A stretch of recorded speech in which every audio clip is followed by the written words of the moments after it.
মুখ্যমন্ত্ৰী হিমন্ত বিশ্ব শৰ্মাক পহু খেদা দিলে বিজেপি কৰ্মী বিজেপি নেতাসকলে। নমস্কাৰ সকলোকে, মোৰ অন্যটি নতুন ভিডিঅ'লৈ আপোনালোকক স্বাগতম জনাইছোঁ। আশা কৰোঁ আপোনালোক সকলোৱে ভালে আছে আৰু এই ভিডিঅ'টো শুনিলে বা ভিডিঅ'টো চালে আপোনালোকে বহুত বেছি ভাল পাব যে আজি স্বয়ং মুখ্যমন্ত্ৰীকে পহু খেদা দিলে। আচলতে এই ঘটনাটো হৈছে বিহপুৰীয়াত।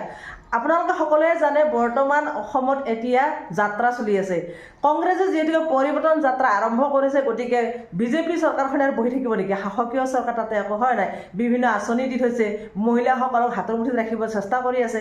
গতিকে বিজেপি চৰকাৰখনে কেলৈ বহি থাকিব? তেওঁলোকেও এটা যাত্ৰা ওলাইছে। কি যাত্ৰা? আশীৰ্বাদ যাত্ৰা। মানে মুখ্যমন্ত্ৰী এতিয়া আশীৰ্বাদ বিচাৰিছে অসমীয়া ৰাইজৰ পৰা, অসমবাসীৰ পৰা আশীৰ্বাদ বিচাৰিছে। আৰু আশীৰ্বাদটো নিবিচাৰিব কিয়? কাৰণ তেখেতৰ পাপ হৈছে ন বহুত।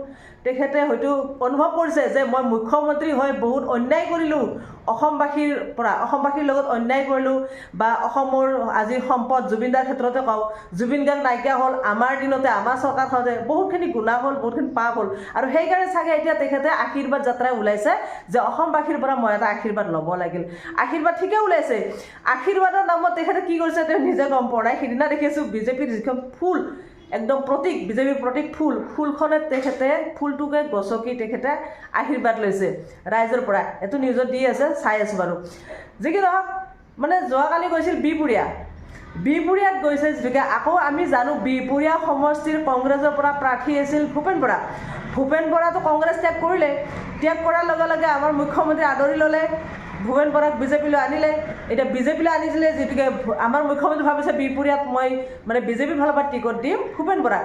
গতিকে সেয়েহে বিহপুৰীয়াত লৈ গৈছে ভূপেন বৰাক আশীৰ্বাদ যাত্ৰাত।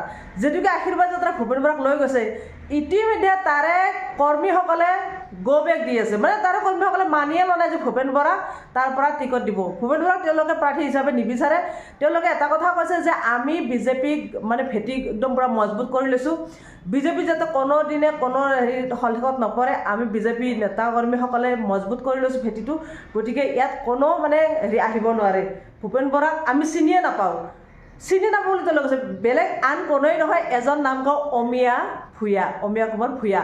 তেখেতে কয়, যোৱাকালি নিউজত তেখেতে কৈছে কোন ভূপেন বৰা আমি চিনি নাপাওঁ। সেইবিলাক কথা বাদ দিয়ক, আমি মুখ্যমন্ত্ৰীক আশীৰ্বাদ দিবলৈ আহিছোঁ, আশীৰ্বাদ বিচাৰিছে। গতিকে ইয়াত নাম কীৰ্তন চলি আছে, যজ্ঞ চলি আছে, কিবাকিবি হৈ আছে, আমি আশীৰ্বাদ দিবলৈহে আহিছোঁ। কিন্তু আমি ভূপেন বৰাক সেই ভোটৰ কাৰণে আমি অহা নাই। ভূপেন বৰা তেখেতে কিয় আহিছে গাড়ীত, মুখ্যমন্ত্ৰী কিয় আহিছে মুখ্যমন্ত্ৰীৰ লগত, এনেকুৱা ধৰণৰ কথা আমি শুনিছোঁ, দেখিছোঁ। সঁচাকৈ লাজ লাগেনে? আচলতে অসমীয়াত এষাৰ কথা আছে নহয়, স্থান হেৰালে মান হেৰাই। ভূপেন বৰাৰ গতি তেনেকুৱা আছে। ভূপেন বৰাই ভাবিছে যে বিহপুৰীয়াত মই জিকিম, কাৰণ কংগ্ৰেছৰ ফালৰ পৰা জিকিব পৰা নাই। এইবাৰ বিজেপিৰ ফালৰ পৰা যদি মই টিকটটো লওঁ, বিজেপিৰ ফালৰ পৰা যদি মই খেলোঁ, তেনেহ'লে মই জিকাটো নিশ্চিত। তেখেতে এনেধৰণে ভাবি বিজেপিত যোগদান কৰে। কিন্তু বিজেপিৰ কৰ্মীসকলে ইমান দিনে ইমান চিঞৰ বাখৰ কৰি বিজেপি সেই আনিছে, সমষ্টিটো বিজেপিৰ কৰি লৈছে। আৰু এতিয়া সেই বিজেপিৰ কৰ্মীসকলে বহি থাকিব নেকি বাৰু কওকচোন? তেখেতসকলেহে টিকট ল'ব। তেখেতসকলে বিজেপি যিয়ে কংগ্ৰেছ ত্যাগ কৰি জঁপিয়াই এটা ৰাতিৰ ভিতৰত বিজেপিত আহিব, তেওঁক বাৰু টিকটটো কিয় দিব? হয় নাই? ইমান দিনে যিসকলে কষ্ট কৰি আছে, সেই কষ্টৰ ফলটো খাব নে কষ্ট কৰাখিনি, নে আন এজনক দিব ফলটো খাবলৈ? কোনোবাই গছ পুলি ৰুব, লালন পালন কৰি গছডাল ওখ কৰিব, তাৰে ফলটো কি খাবলৈ বেলেগক দিব নেকি? আপুনি জানো দিব? নিদিয়ে কেতিয়াও।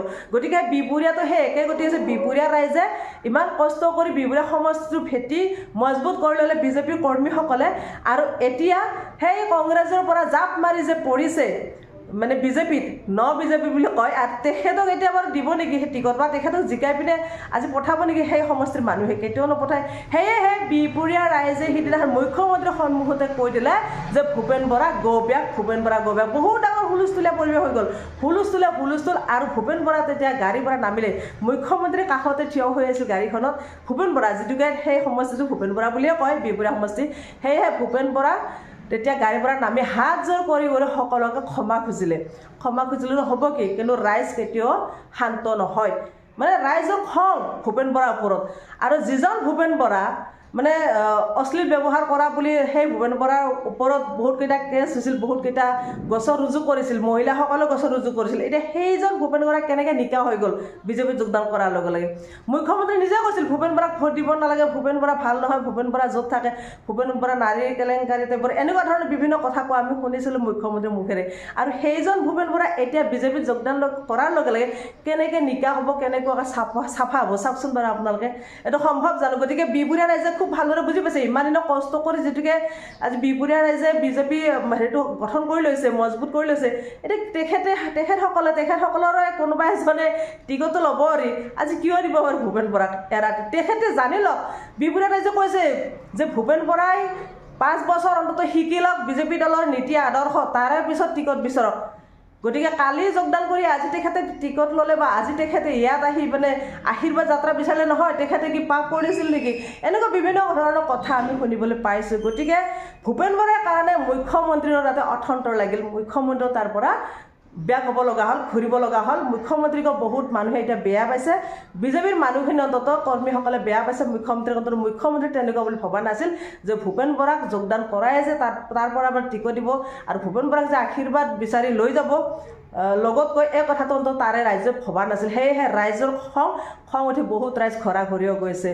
এই কথাখিনি শুনি বা দেখি বেয়াও লাগে হাঁহিও উঠে আচলতে আমাৰ মুখ্যমন্ত্ৰীজনে আশীৰ্বাদ কিয় বিচাৰিব লগা হ'ল তেখেতে ইমানে পাপ কৰিলেনে কংগ্ৰেছৰ ওপৰত তেখেতৰ চকু কংগ্ৰেছে যিটো পৰিৱৰ্তন যাত্ৰা বিচাৰিছে আজি উজনি অসম কংগ্ৰেছৰ জয় জয় ময় কংগ্ৰেছৰ লগত উজনি অসম উজলি আছে তাৰে কথা ভাবিহে কংগ্ৰেছৰ উজলি থকা অসমখন দেখি পিনে মানে মুখ্যমন্ত্ৰী ৰ'ব পৰা নাই সেয়েহে আশীৰ্বাদ যাত্ৰা ওলাই আছে